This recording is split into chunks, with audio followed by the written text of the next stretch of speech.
또 말씀을 또 나누려고 합니다. 지난주 이제 가정주일 또 설교를 했기 때문에 잠깐 로마서 강의를 중단했었죠.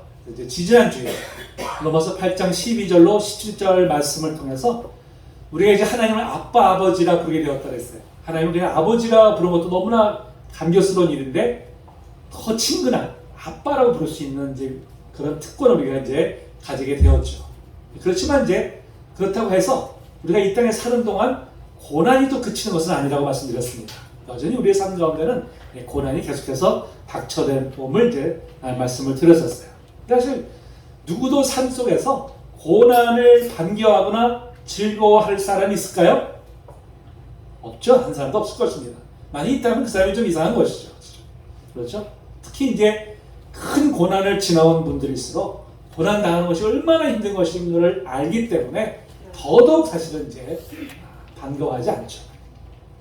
자, 그럼에도 우리가 삶을 살아감에 있어서 크고 작은 고난은 우리의 바람과는 달리 피해갈 수가 없어요. 여전히 우리의 삶 속에 또 닥쳐오고 또 닥쳐오는 것이 그것이 우리의 삶의 모습 아닙니까? 누구도 여기서 사실은 예외일 수가 없는 것입니다. 그렇기 때문에 우리가 이제는 고난을 피했으면 좋겠다, 안 왔으면 좋겠다 하는 것이 아니라 그러면 닥쳐오는 고난을 우리가 어떻게 하면 이길 것인가? 여기에 우리가 이제 초점을 맞춰야 되죠. 자, 그렇다면 우리의 삶에 닥쳐오는 고난을 이길 수 있는 길은 어떤 것이 있을까요?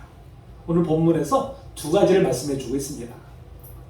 자, 첫째는 무엇보다도 오늘 제목대로 장차 우리가 누릴 영광을 바라보라는 것입니다. 지금 비록 고난의 길을 걸어가지만 이 고난이 지났을 때 다가올 영광을 우리가 바라봄으로 이 고난을 이겨내라는 것입니다. 아멘. 자, 말씀 한번 읽어볼까요? 시작. 오히려 너희가 그리스도의 고난에 참여하는 것으로 즐거워하라. 이는 그의 영광을 나타내실 때에 너희로 즐거워하고 기뻐하게 하려 함이라. 아멘. 베드로 사도는 비록 지금은 이 땅에서 고난을 당하지만 도리어 우리에게 즐거워하라고 말씀하고 있어요. 여러분 어떻게 고난을 당하면서 즐거워할 수 있습니까? 그 이유가 뭐라고요? 바로 주님께서 영광 중에 오실 때 우리가 또한 그 영광에 참여할 것이기 때문에 그래서 바로 즐거워하라고 말씀하고 있습니다. 사실 여러분 이 세상을 살아가면서 고난 없는 영광은 사실 없어요. 그 어떤 영광도 반드시 고난의 터널을 지난 후에야 비로소 얻게 되는 것이 이치입니다. 아멘. 그렇기 때문에 그 영광을 바라보면서 우리가 고난을 이겨내는 것이죠. 아멘. 여러 마라톤 선수들이 42.195km를 뛰잖아요. 제가 계산해 보니까 보통 100m에 17초 정도, 17초를 그 속도를 가지고 42km를 뛰어야지 보통 2시간 10분 내로 들어오더라고요.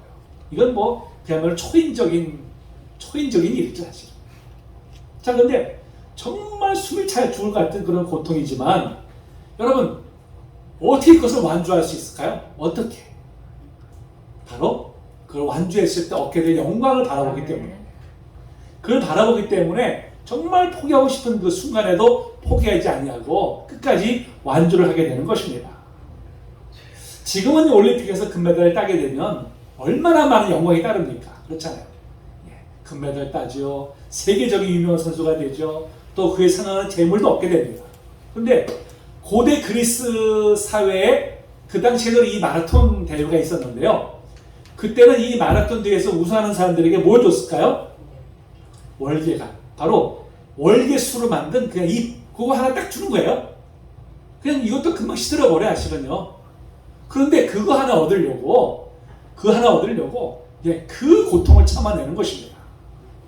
여러분 그렇게 썩어 없어질 시들어버릴 그런 월계관도 그거를 얻으려고 42.195km를 완주하는데 끝까지 인내하는데 하나님께서 주신 영광을 바라보는 우리가 어찌 우리가 인내하지 않을 수 있겠습니까?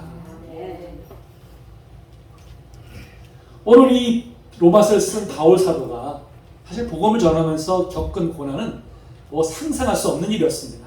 엄청난 것이었잖아요. 한번 읽어볼까요? 자, 시작. 내가 수고를 넘치도록 하고 옥에 갇히기도 더 많이 하고 내도 수없이 많고 여러 번 죽을 뻔하였으니 유대인들에게 40에서 하는 감한 매를 5번 맞았으며 또 또 수고하며 애쓰고 여러 번 자지 못하고 줄이며 목마르고 여러 번 굶고 춥고 헐벗었노라. 참 엄청난 고난을 받았어요. 근데 어떻게 바울 사도가 어떻게 이런 고난을 받으면서 어떻게 끝까지 인내할 수 있었을까요? 어떻게?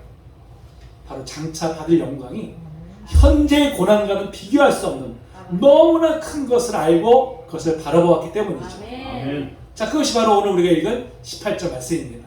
뭐라고 말씀합니까? 생각하건대 현재의 고난은 장차 우리에게 나타날 영광과 비교할 수 없도다라고 말씀하고 있습니다. 아무리 이 땅에서 받는 고난이 크더라도 장차 받을 영광에 비하면 아무것도 아님을 알기 때문에 그 큰 고난 중에서도 흔들리지 않고 끝까지 인내할 수 있었던 것입니다. 아멘.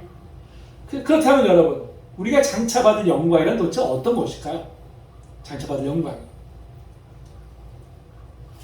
좀 길죠? 한 절씩 더 여러분들이 교독하겠습니다.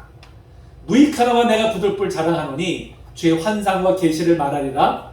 내가 그리스도의 환상을 말하노니 그는 시편전에 셋째 하나님을 영광자라. 그가 뭐만 있었는지 누군가 없었는지 나는 모르노니와 하나님은 아시느니라. 내가 이런 사람을 아노니 그가 뭐만 있었는지 몸 밖에 있었는지 나는 모르거니와 하나님 아시느니라. 그가 나무를 여기서 와서 말로 말씀하는 말을 쓰니 사람의 말이 이루어질까. 아멘. 아멘.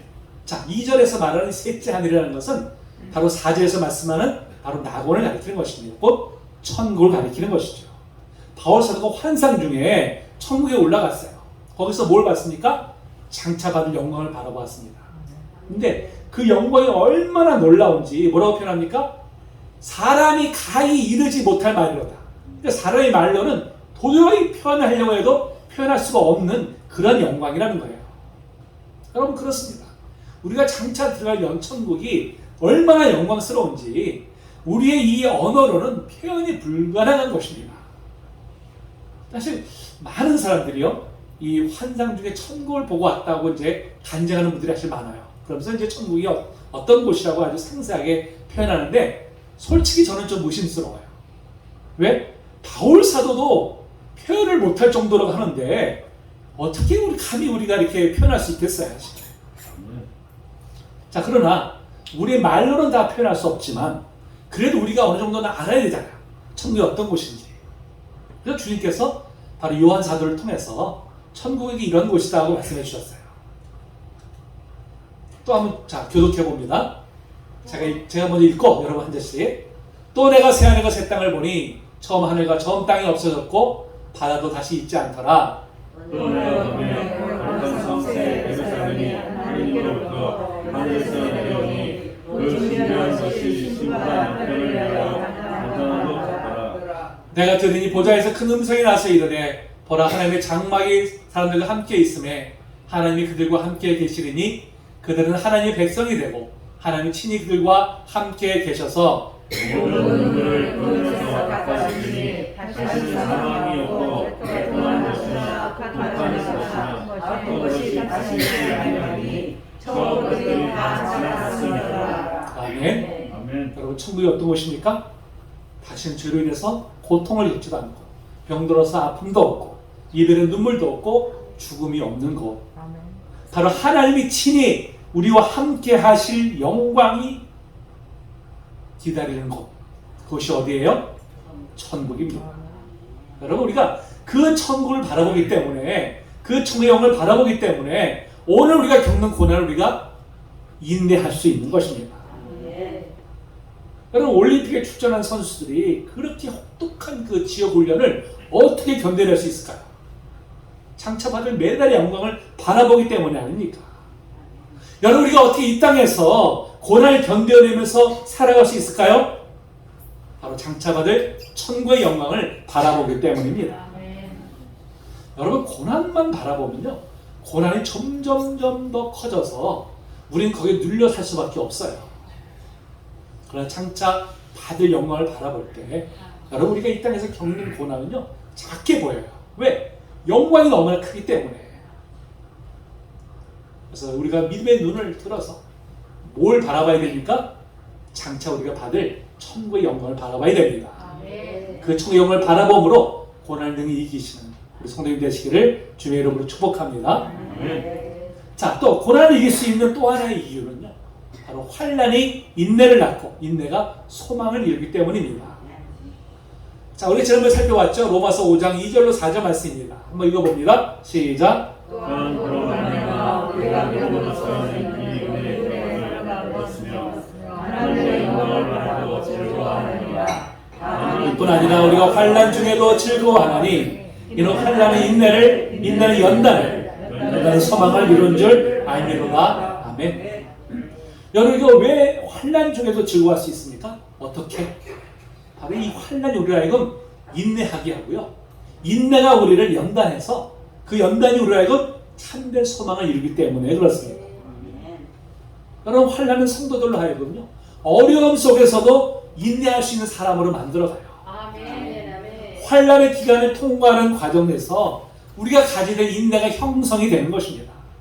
또 인내하는 과정 속에서 우리는 또 연단이 돼서 우리가 정결하게 돼요. 정결하게. 우리 안에 있는 죄의 불순물들이 그런 과정을 통해서 이것이 점점 소멸됨으로 인해서 우리가 거룩한 사람으로 변모될 수 있는 것입니다. 그래서 궁극적으로 우리가 이 땅의 소망을 두지 않고 바로 저 천국의 소망을 두는 사람으로 우리가 변모하게 되는 것입니다.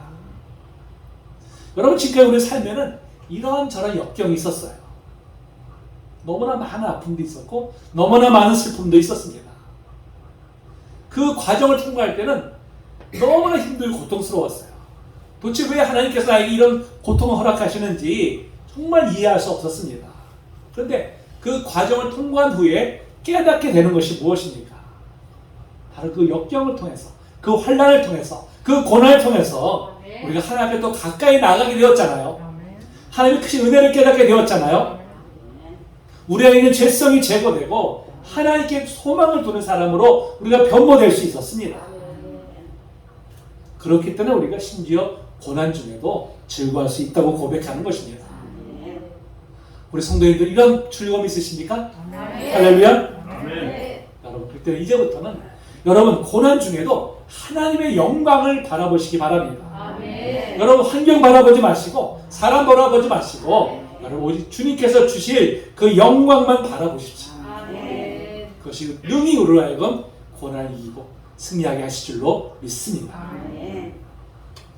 자, 이렇게 이제 우리가 소망으로 인내해야 함을 특별히 오늘 본문에서 피조물을 비유로 들고 있어요. 피조물을 비유로. 자, 19절에 보니까 피조물이 고대하는 바는 하나님의 아들들이 나타난 것이니 이렇게 말씀하고 있어요. 여기서 이 고대라는 것이 뭐냐면요, 이 머리를 쳐들고 목을 빼들면서 아주 간절히 기다리는 것, 이것을 바로 이제 이 고대라는 그 단어 속에 담긴 뜻입니다. 그렇다면 여기서 이 피조물은 뭘 가리킬까요? 피조물은 산이나 강이나 뭐 바다나 나무나 풀이나 동물이나 뭐 물고기나 하여튼 이 우주 전체를 바로 이제 이렇게 표현을 하는 것입니다. 자, 비록 무생물이거나 아니면 사람이 아니지만 의인화, 사람처럼 의인화해서 이렇게 지금 표현을 하고 있어요. 자, 우리 성도님들도 삶 속에서 무언가를 간절하게 기다린 경험이 있을 것입니다. 산모는 아기의 건강을 출산을, 또 뭐 수험생은 학교에서 발표를 기다릴 것이고요. 뭐 결혼 정년기에 그런 젊은이들은 좋은 배우자를 아마 이렇게 고대할 있을 것입니다. 저는 기다릴 때 어떤 마음을 고대할까요? 그냥 오면 좋고 아니면 말고 이런 식일까요? 아니겠죠? 무척이나 간절한 마음으로 자신이 바라는 말을 기대할 것입니다. 그런데 우주 만물이 바로 그렇게 하나님의 아들들이 나타나는 것을 그렇게 고대하고 있다고 말씀하고 있어요. 그래서 하나님의 아들들이 누굽니까? 하나님의 아들들이?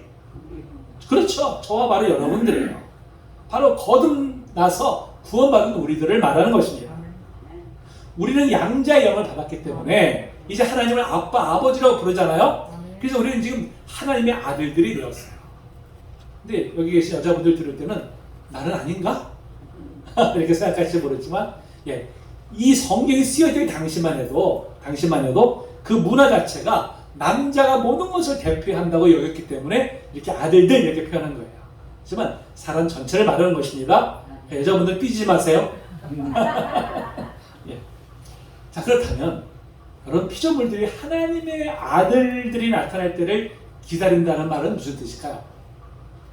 그건 바로 18절에서 말씀하는 바로 장차 받을 영광을 받을 때를 가리키는 것입니다.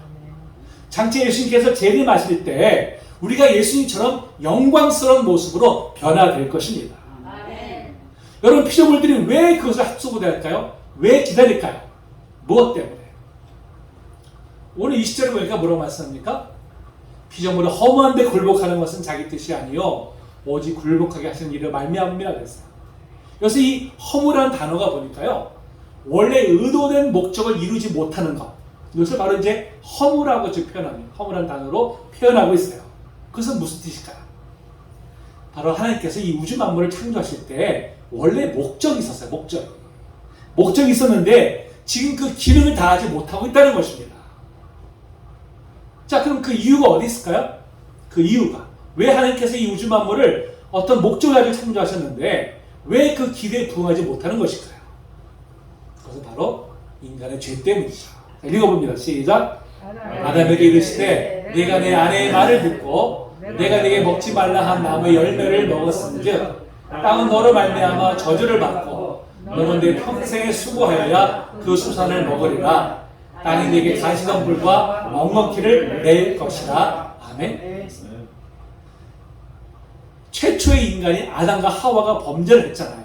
그런데 아담과 하와가 저주를 받을 때 뭐예요? 피조물들도 함께 저주를 받았다는 것입니다. 왜 그럴까요? 바로 인간이 모든 걸 대표하는 대표자이기 때문에 함께 이것을 이제 저주를 이제 받게 된 것이죠. 자, 그러나 여러분 절망만 있는 것이 아닙니다. 절망 있는 것이 아니에요. 자, 21절에 뭐라고 말씀합니까? 오늘 21절에 자, 그 바라는 것은 피조물도 썩어짐의 종로로 탄 데서 해방되어 하나님의 자녀들의 영광의 자유에 이르는 것이니라 말씀하고 있어요. 그러니까 우리가 이제는 죄의 노예에서 완전히 해방될 때 자연 만물도 해방이 되어서 본래의 모습으로 돌아온다는 거예요. 그럴 때는 그것을 지금 학수고대하고 있다는 것입니다. 사실 지금 우리가 살고 있는 지구 환경은요 급속하게 나빠지고 있어요. 급속하게. 공해로 인해서 정말 회복 불가능한 그런 상태로 치닫고 있습니다. 지구 온난화, 오존층 파괴, 산과 바다의 지금 오염, 그리고 상상할 수 없는 지금 그런 지금 심각한 상태에 지금 이르렀어요. 그 대가를 지금 우리가 스스로 치르고 있잖아요, 벌써부터. 지금 코로나 바이러스도 사실은 인간의 이 탐욕으로 인해서 이 자연환경이 파괴됨으로 나타나는 결과입니다. 우리에게 허락하신 자연 만물을 정말 우리가 잘 보존해야 되는데 인간의 이 죄성으로 인해서 이 탐욕 때문에 도리어 지금 자연 만물을 우리가 파괴하고 있잖아요. 파괴하고. 그래서 어떻게 해요? 자연 만물이 지금 탄식하며 고통하고 있다는 것입니다. 그것이 바로 지금 22절에서 말씀하는 거예요. 피조물이 다 이제까지 함께 탄식하며 함께 고통을 겪고 있는 것을 우리가 아느니라 했어요.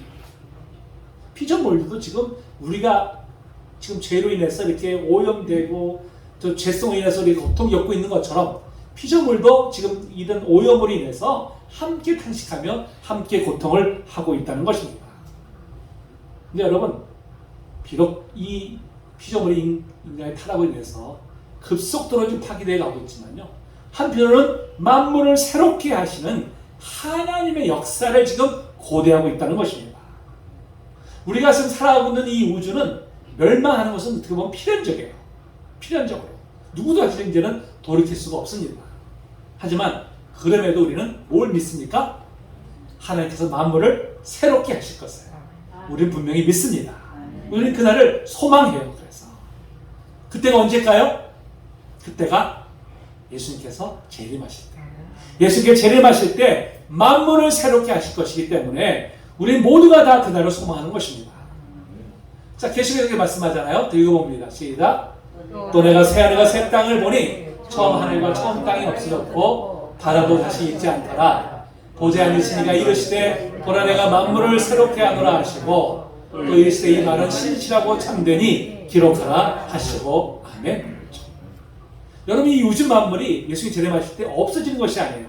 완전히 없어지고 새로운 창조하신 것이 아니라 이 있는 것을 어떻게 해요? 새롭게 하신다고 말씀하고 있어요. 우리도 없어지는 것이 아니라 우리를 새롭게 하시는 것처럼 이 우주 만물도 완전히 새롭게 하십니다. 우리는 그날을 어떻게 해요? 고대하는 것이죠. 우주 만물이 이렇게 고대하는 것처럼 우리도 우리를 새롭게 하실 날을 어떻게 합니까? 고대하는 거예요. 그것이 바로 오늘 이 3절 말씀이죠. 읽어봅니다. 시작. 뿐 아니라 또한 우리 곧 성령의 처음 익은 열매를 받은 우리까지도 속으로 탄식하여 양자될 것 그 우리 몸의 속량을 기다리느니라. 아멘. 우리가 이 말씀 읽으면서 한 가지 의문이 들게 돼요. 아니 난 이미 구원받았는데, 이미 내가 지금 몸의 속량을 받았는데, 성령님께서 우리 안에 거시는데 왜 내가 탄식하면서도 몸의 속량을 기다릴까? 왜 이렇게 말씀하실까? 이런 우리가 의문이 들어요. 근데 여러분, 지난 시간에 말씀드렸지만 우리가 거듭나서 새 사람이 되었지만 여전히 우리 안에 뭐가 남아있어요? 옛사람. 그렇죠? 죄성을 가지고 있는 옛사람이 여전히 남아있어요. 그래서 우리로 하여금 죄에 빠지도록 계속 유혹을 합니다. 그러니까 지금 우리 안에는 두 가지가 싸우고 있어요. 성령으로 거듭난 새 사람과 여전히 죄로 이끌려고 하는 옛사람이 우리 안에서 둘이 어떻게 해요? 계속 서로를 지금 싸우고 있어요. 이게 바로 영적 전쟁입니다. 그러니까 우리 안에는 지금 영적 전쟁이 계속해서 벌어지고 있는 거예요. 그래서 우리가 내가 지금 하나님의 백성인데 구원받은 자녀인데도 불구하고 여전히 우리가 죄에 걸려서 넘어진 우리 자신을 보면서 우리는 어떤 마음이 듭니까? 탄식하는 거예요. 왜 내가 이 모양일까? 왜 나는 하나님의 백성에도 불구하고 하나님의 자녀에도 불구하고 왜 여전히 나는 넘어질까?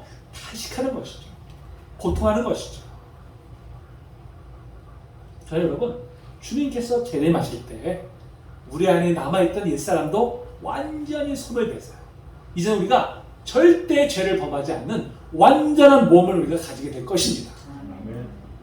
우리는 그것을 분명히 믿죠. 우리는 그것을 그래서 소망을 가지고 그날을 우리는 학수고대하는 것입니다. 자, 그것은 비록 우리 눈에 보이진 않아요. 뭐라고 말씀합니까? 이사리에 보니까 여러분, 보이는 소망은 뭐예요? 소망이 아니라고 했어요. 이미 있는 거니까. 보이지 않으니까 어떻게 됩니까? 우리가 소망을 가지는 것이죠. 예수님이 재림하실 때 우리가 완전한 몸으로 변화할 것은 우리가 눈으로 보이지 않지만 분명히 주님께서 약속하신 것이기 때문에 우리 그것을 분명히 믿습니다. 때문에 우리 그것을 어떻게 해요? 소망을 가져, 소망. 자, 그 소망을 가지고 있다면 우리가 가져야 될 자세는 무엇일까요? 25.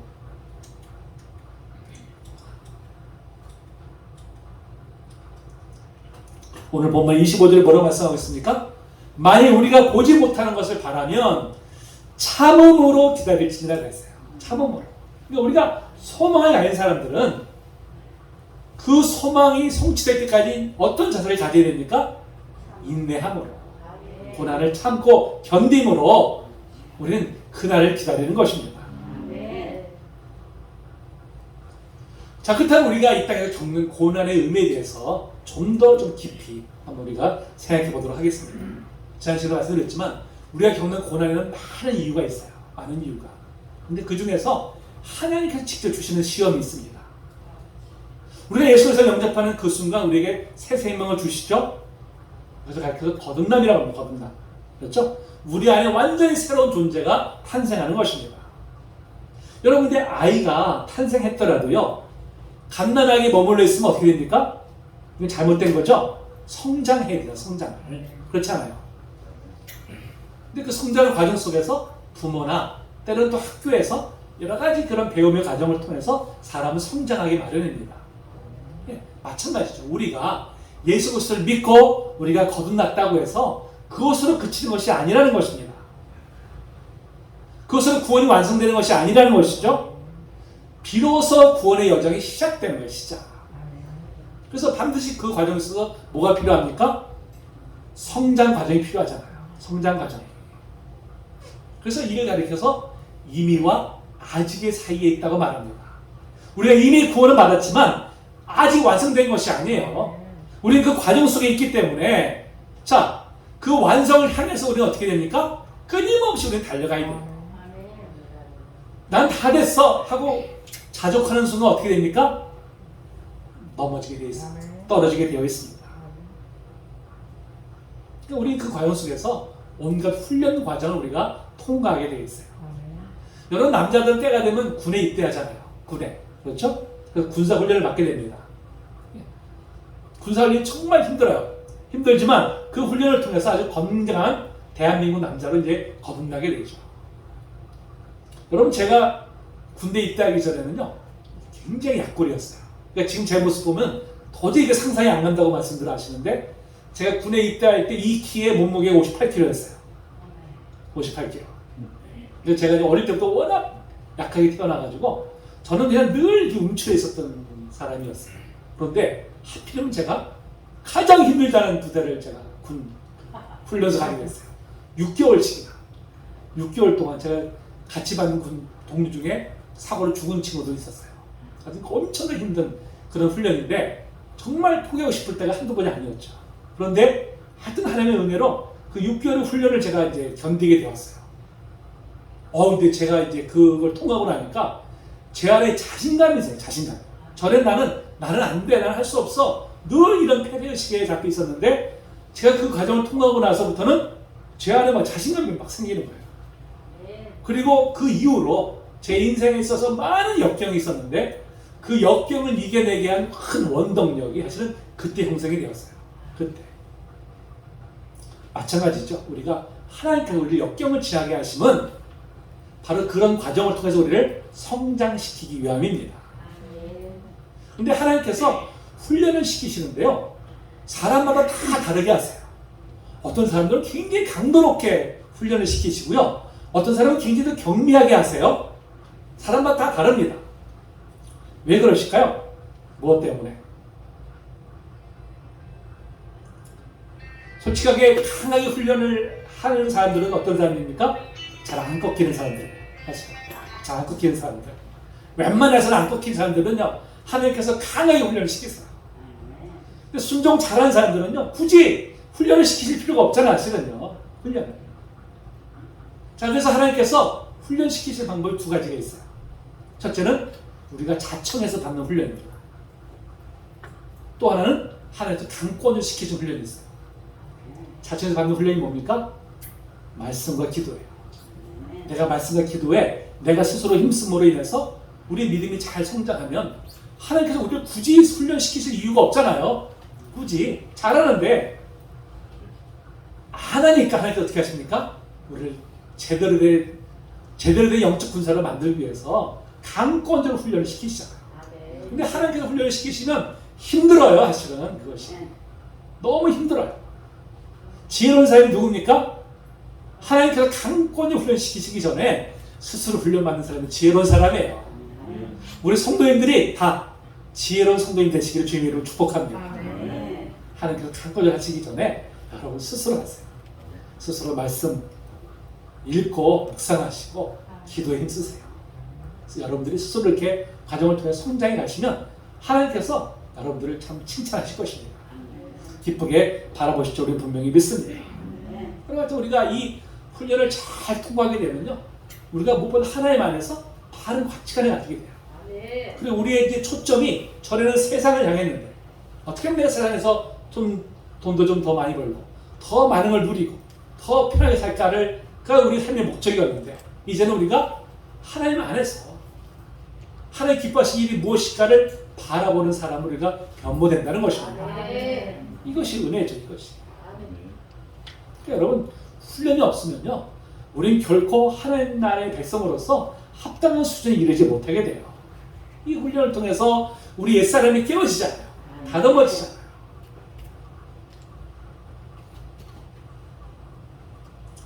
무엇보다도 자청해서 하나님 훈련에 참여함으로 하나님의 뜻을 이루어가는 우리 성도 되시기를 주님의 이름으로 축복합니다. 자, 이렇게 훈련을 통하는 성도들에게는요, 하나님이 예비하신 영광이 있는데 특별히 그것을 상급이라고 말씀하고 있어요. 상급이다. 그래서 성경은 하나님께서 우리에게 주실 상급을 예비하고 기다리신다고 말씀합니다. 근데 사실 이 상급에 대해서는요, 많은 논란이 있어요. 많은 논란들이. 여전히 이것은 정립이 안 돼 있습니다.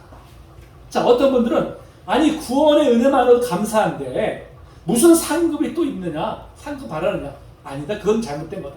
그냥 구원의 은혜가 상급이다 이렇게 이제 주장하는 분들도 있고요. 또 어떤 분들이 이렇게 얘기하죠.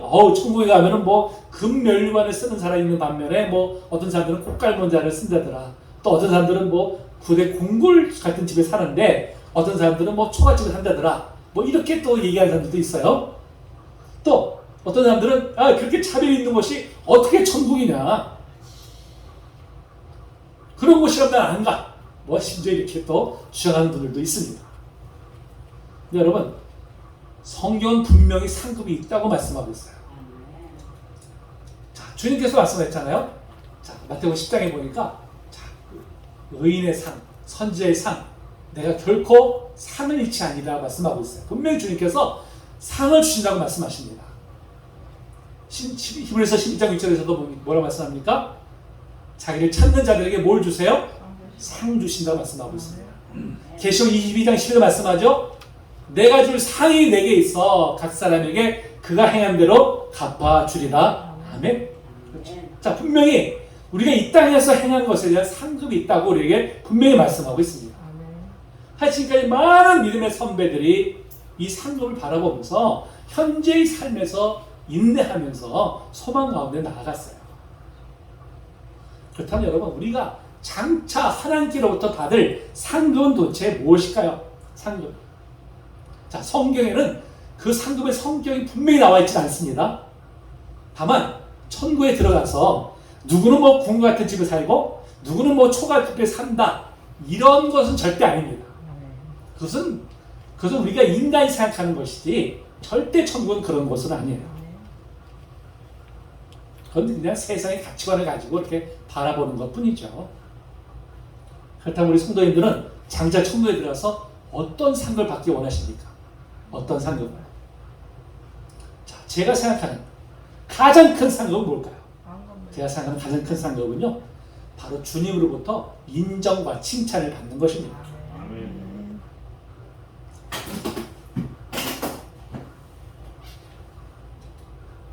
자, 말씀 한번 읽어볼까요? 자, 시작. 너 주인이 이르되 잘하였도다 착하고 충성된 종아, 내가 적은 일에 충성하였으매 내가 많은 것을 네게 맡기더니 내 주인의 즐거움에 참여할지어다. 아멘. 사실 여러분, 천국은요, 그 어느 것도 부족함이 없는 곳입니다. 완전한 곳이에요. 그렇다면 우리가 더 원할 게 사실 뭐가 있겠어요? 완전한 곳인데, 모든 것이 다 충족되는 곳인데 뭘 더 원할 게 있겠습니까? 또 천국은 이 땅처럼 서로 비교하는 것도 아니에요. 서로 경쟁하지도 않습니다. 그렇잖아요. 그러니까 남들보다 내가 뭘 더 많은 걸 가지려고 뭐 그렇게 하려고 하진 않아요. 왜? 다 충족되어 있으니까.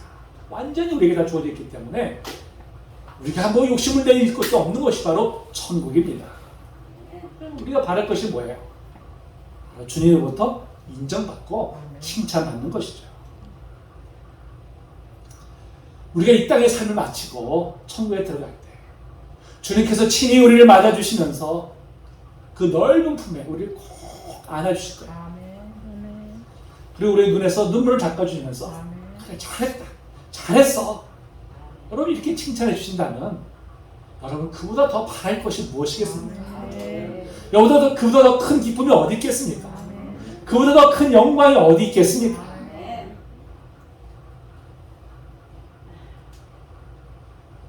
여러분, 그 영광, 그 기쁨은요, 이 땅에서 우리가 마음과 정성을 다해서 주님을 따르는 사람에게 바로 주신 바로 그런 영광인 줄로 믿습니다. 이 땅에 사는 동안에 정말 마음을 다해서 정성을 다해서 주님을 따르심으로 주님으로부터 이런 칭찬과 인정을 받으시는 우리 성도님 되시기를 주님의 이름으로 축복합니다. 말씀을 마칠 텐데요, 이 땅에서 우리가 인생을 살아가는 것 자체가 참 힘든, 정말 고난의 연속입니다. 여러분, 여러분의 삶에 닥쳐오는 고난을 어떻게 이겨내고 계십니까? 정말 스스로 입말하는 고난을 이겨내기에는 역부족이기 때문에 낙심하고 좌절하지 않습니까? 그러나 이제는 결코 우리 혼자가 아니잖아요. 주님이 함께 해주십니다. 주님께서 우리와 함께 하심으로 우리는 어떤 고난에도 승리케 하여 주십니다. 그리고 주님께서 이 땅에 다시 오시는 그날 우리의 모든 고난 가운데서 우리를 건져주시고 영광스러운 그 면류관을 우리의 머리 위에 씌워주실 것입니다. 주님 다시 오시는 그날까지 소망 가운데 인내함으로 바로 주님의 그 한없는 영광에 참여하시라 우리 모든 성도님 되시기를 주님의 이름으로 축복합니다. 우리 찬양하겠습니다.